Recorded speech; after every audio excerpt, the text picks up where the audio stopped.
नमस्कार दोस्तों, कैसे आप लोग। आज के इस ट्रिग्नोमेट्री मतलब त्रिकोणमिति के बेसिक लेक्चर में हम लोग सीखने वाले हैं अगर थीटा 30 डिग्री होता है तो साइन कोस टेन कोसेक इन सब की वैल्यू क्या रहेगी।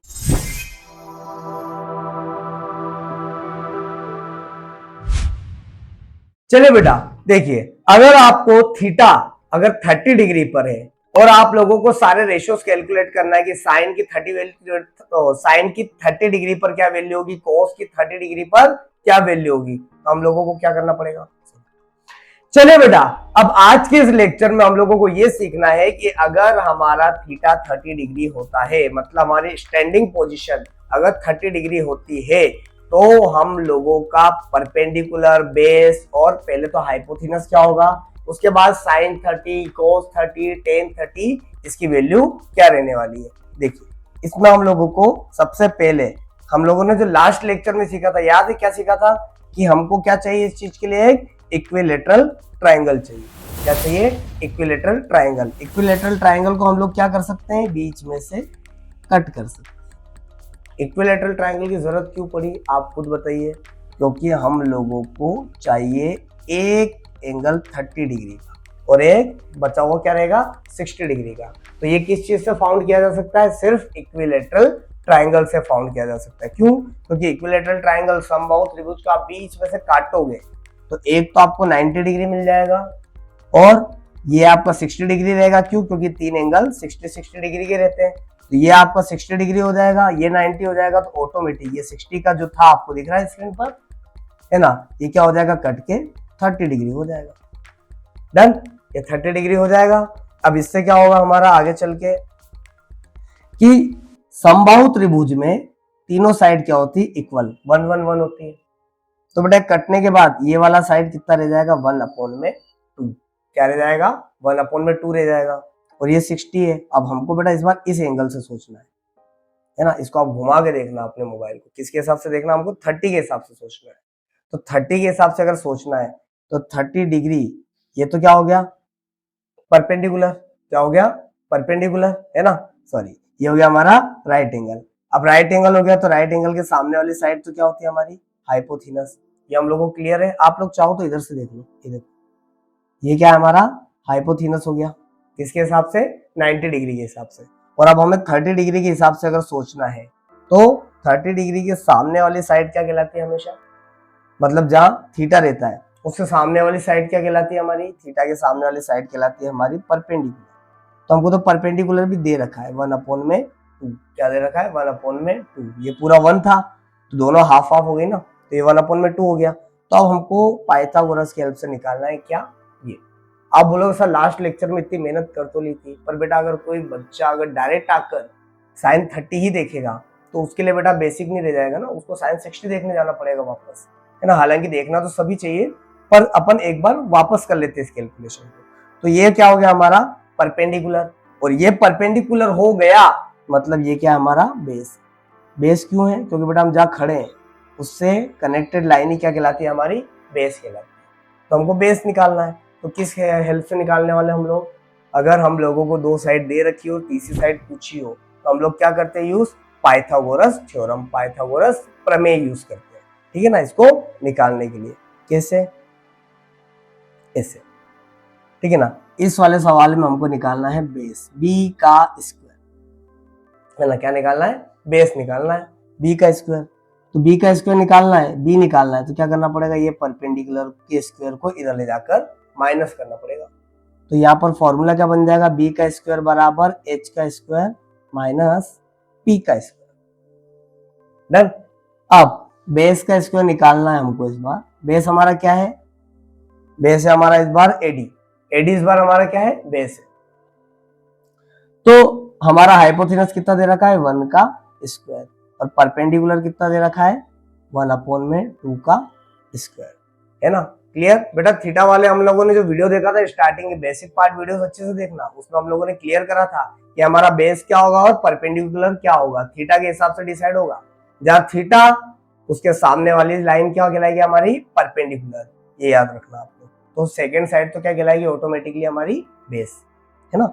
अब इसको सॉल्व करा तो हमारा क्या आने वाला है, 1 का स्क्वायर 1 और 1 का स्क्वायर इधर 1 और 2 का स्क्वायर 4। ठीक है, अब यहाँ हमने 1 में से 1 अपॉन में 4 को माइनस करा। देखिए अपन एक रफ कैलकुलेशन कर लेते हैं, 1 माइनस 1 अपॉन में 4। तो क्या करना पड़ेगा, 1 के नीचे कुछ भी नहीं तो 1 लिख दिया। अब क्या करेंगे, क्रॉस मल्टीप्लीकेशन, पहले इन दोनों का मल्टीप्लाई तो 4 1 जा 4, फिर इन दोनों का मल्टीप्लाई मतलब 4 1 जा 4, फिर इन दोनों का मल्टीप्लाई मतलब 1 1 जा 1। तो 4 में से 1 को माइनस करोगे तो क्या आ जाएगा आपका 3 अपॉन में 4। डन, ये रफ कैलकुलेशन थी हमारी। अभी तो मैं इसको इरेज कर देता हूँ क्योंकि मुझे जगह लगेगी थोड़ी सी। तो बेस का स्क्वायर कितना आ जाएगा, इसको माइनस करने के बाद मेरा 3 अपॉन में 4 क्या आ जाएगा, 3 अपॉन में 4 आ जाएगा। और 3 अपॉन में 4 अभी मेरा क्या आया, बेस का स्क्वायर आया, बेस नहीं आया। तो मुझे क्या करना पड़ेगा, बेस के ऊपर से अगर स्क्वायर हटाना है तो यहाँ पर क्या लगाना पड़ेगा, रूट। क्या लगाना पड़ेगा, रूट लगाना पड़ेगा। 3 अपॉन में 4। अब आपको क्लियर है कि जो 4 होता है वो कभी रूट में रह नहीं सकता है ना, तो क्योंकि रूट 4 को क्या बोलते हैं हम लोग, 2 बोलते हैं, है ना। इसका पेयर बन जाएगा 2 का तो ये बाहर आ जाएगा, पर 3 बाहर नहीं आ सकता, इसलिए 3 को हम रूट में ही रखेंगे। तो अब हमारा क्या आ गया यहाँ पर, बेस क्या आ गया हमारा, √3 अपॉन में 2। ठीक है, पाइथागोरस से हम लोगों ने इस तरीके से सॉल्व करा इसको। अब क्या आ गया हमारा यहाँ पर, ये देख लीजिए, √3 अपॉन में 2 आ गया हमारा। अब ये बेस है या परपेंडिकुलर है, ये बेस है, कैसे, ये देखिए। डन, अगर आप इसको 30 डिग्री रखते हैं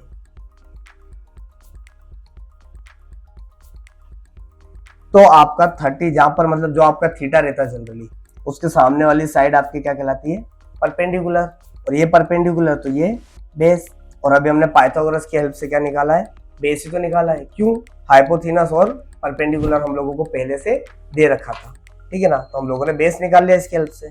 अब ये निकल गया तो फिर तो कोई तकलीफ ही नहीं है। क्यों तकलीफ नहीं है, क्योंकि हम लोगों को क्लियर हो गया कि अब हमारा रेशियो क्या आने वाला है, कैसे, जो थीटा है वो 30 डिग्री हमारा थीटा। तो हमारा इसमें परपेंडिकुलर क्या है, बेस क्या है और हाइपोथेनस क्या है। परपेंडिकुलर हम लोगों ने अभी कितना निकाला है, 1 अपॉन में 2 निकाला, नहीं मतलब दिया गया है। और बेस क्या है हमारा, √3 अपॉन में 2 और हाइपोथेनस 1 है। अब जो हमारा बेस है, बेस को हम लोगों ने किसकी हेल्प से निकाला है, पाइथागोरस थ्योरम। तो उसके आगे मैंने क्या लिख दिया, पीजीटी, है ना, पाइथागोरस थ्योरम की हेल्प से मैंने निकाला है, तो मैंने लिखा है। अब मुझे क्या करना है, यहाँ पर लिखना है रेशियो, कैसे, साइन कोस टेन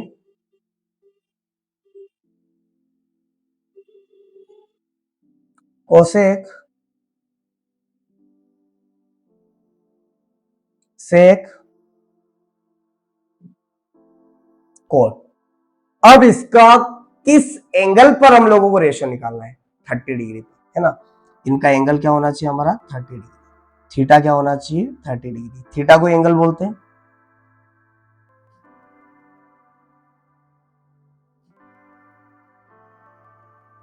ठीक है, इनके रेशियो आप लोगों को याद है, P अपॉन में H, B अपॉन में H, P अपॉन में B, H अपॉन में P, H अपॉन में B, B अपॉन में P। ठीक है, ये अब हम लोगों को दे रखे सब P और H हमने 30 डिग्री पे पहले से निकाल के रख रखे। क्या क्या रख रखा है, P अपॉन में H मतलब 1 अपॉन में 2 और उसके अपॉन में 1। तो जो 2 है ये नीचे आकर मल्टीप्लाई हो जाएगा किससे, 1 से। तो हमारा आंसर क्या आने वाला है, 1 अपॉन में 2। पहला आंसर हमारा ये आया। अब हमारा क्या है यहाँ पर, cos 30 B अपॉन में H। B अपॉन में H क्या होता है, B क्या दे रखा है, √3 अपॉन में 2 और H क्या हमारा 1। डन, अब क्या होगा यहाँ पर भी 2 नीचे आके मल्टीप्लाई हो जाएगा, तो आ जाएगा √3 अपॉन में 2। डन। अब हमारा tan 30 p अपॉन में b, p क्या है हमारा और b क्या है हमारा, p है और b है, ठीक है। अब क्या होगा, 2 से 2 कट गया तो ऊपर तो 1 ही बच रहा है और नीचे √3, तो आंसर आएगा 1 अपॉन में √3। अब या तो आप इसका उल्टा कर दो, क्योंकि साइन का उल्टे क्या होता है, कोसेक, तो यहाँ पर साइन 30 की वैल्यू 1 अपॉन में 2 है, तो उल्टा होकर क्या हो जाएगा 2 अपॉन में 1, मतलब 2 आएगा। या फिर आप चाहो तो ऐसे भी कर सकते हो, h अपॉन में p।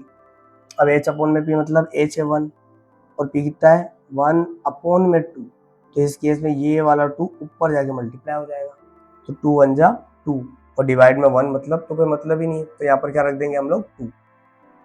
यहाँ पर h कितना है 1 और बेस कितना है, b कितना दे रखा है √3 अपॉन में 2, तो इस केस में 2 ऊपर मल्टीप्लाई हो जाएगा, तो क्या बचेगा 2 अपॉन में √3। डन। और देखिए और वापिस इसका उल्टे ही तो था, ये देखिए यहाँ पर है ना। और cot 30 क्या है हमारा 1 है ना, cot 30 क्या है p अपॉन में b, p कितना है हमारा 1 अपॉन में 2 और b कितना है हमारा √3 अपॉन में 2। अब 2 से 2 कट, कितना है, एक सेकंड, बेस मेरा बड़ा गलत लिख लिया ना, सॉरी सॉरी सॉरी सॉरी, है ना। बेस क्या है हमारा √3 अपॉन में 2 और परपेंडिकुलर क्या है मेरा अपना 1 अपॉन में 2। डन। तो 2 से 2 कट, तो ऊपर बच रहा है √3 और नीचे बच रहा है 1, तो इसको हम लोग √3 ही लिखेंगे। डन। तो इसी के साथ हमारे ये 6 रेशो भी बहुत इजीली आप लोगों की स्क्रीन पर दिख रहा है ना, एकदम क्लियर हो गए कि √30 पर हमारा क्या रहने वाला है, सॉरी 30 जो हमारा थीटा दे रखा है 30 डिग्री, इसके ऊपर ये क्या रहने वाली इसकी वैल्यू। डन। ये देखिए पीछे ये दे रखी। अब अगर आप इसको नोट कर रहे हो तो मैं वापस एक ही चीज बोलूंगा, क्या नोट करना पड़ेगा आपको, यहां पर अलग से थीटा दे रखा है 30 डिग्री, तो आपको पता होना चाहिए कि जो आपका P, B और H कैसे आया, है ना। आपको P दे रखा था 1 अपॉन में 2, ये दे रखा था √3 अपॉन में 2, ये हमने PGT से निकाला, दिया नहीं था, ये याद रखना, है ना। और यहाँ है हमारा हाइपोथिनस 1। अब इसके लिए हम लोगों को क्या याद रखना है, ये ट्रायंगल, इस तरीके से याद रखोगे, इसको ऐसे ऐसे ऐसे ऐसे ऐसे करके हमने कट करा था, ये 90 डिग्री, ये 30 डिग्री और ये 60 डिग्री। अब हम 30 डिग्री के हिसाब से अगर सवाल कर रहे हैं तो 30 डिग्री का जो सामने वाला हिस्सा है हमारा, है ना, इसको मैं अदर कलर से यूज कर लेता हूँ। जो हमारे सामने वाला हिस्सा दिख रहा है आप लोगों को,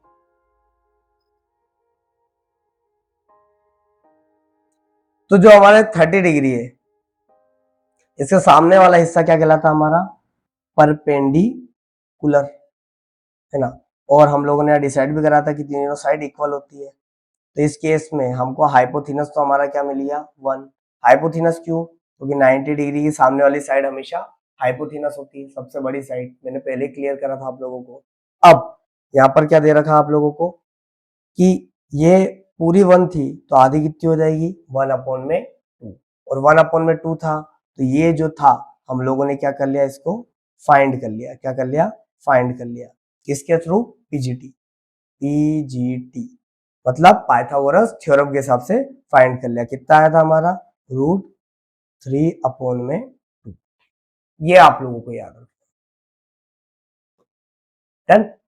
और इसी के साथ हम लोगों ने क्या क्या क्लियर कर लिया बेटा अब तक, कि साइन कोस टेन मतलब ये जो 6 रेशियोज रहते हैं इनका 45 डिग्री पर क्या रेशियो रहने वाला है, 30 डिग्री पर क्या रहने वाला है और 60 डिग्री पर क्या रहने वाला है। ठीक है ना बेटा, तीनों को हमने बिना रटे कॉन्सेप्चुअली क्लियर करा है कि इनकी वैल्यू रेशियो किस ट्राइंगल के किस कंस्ट्रक्शन से, किस मेथड से, किस प्रोसीजर से हम इसको सॉल्व करके लाते हैं। मतलब पाइथागोरस कहाँ लगाना है, कौन सा ट्राइंगल लेना है और ये चीजें आई तो कैसे आई, हम लोगों ने एक एक चीज को क्या किया है, क्लियर किया है। ठीक है, इसी के साथ हमारा ये वाला लेक्चर भी हो रहा है समाप्त, और हम अगले लेक्चर में 0 डिग्री और 90 डिग्री पर क्या रहेंगे रेशियो, इसको डिस्कस करने वाले हैं। ठीक है, मिलते हैं।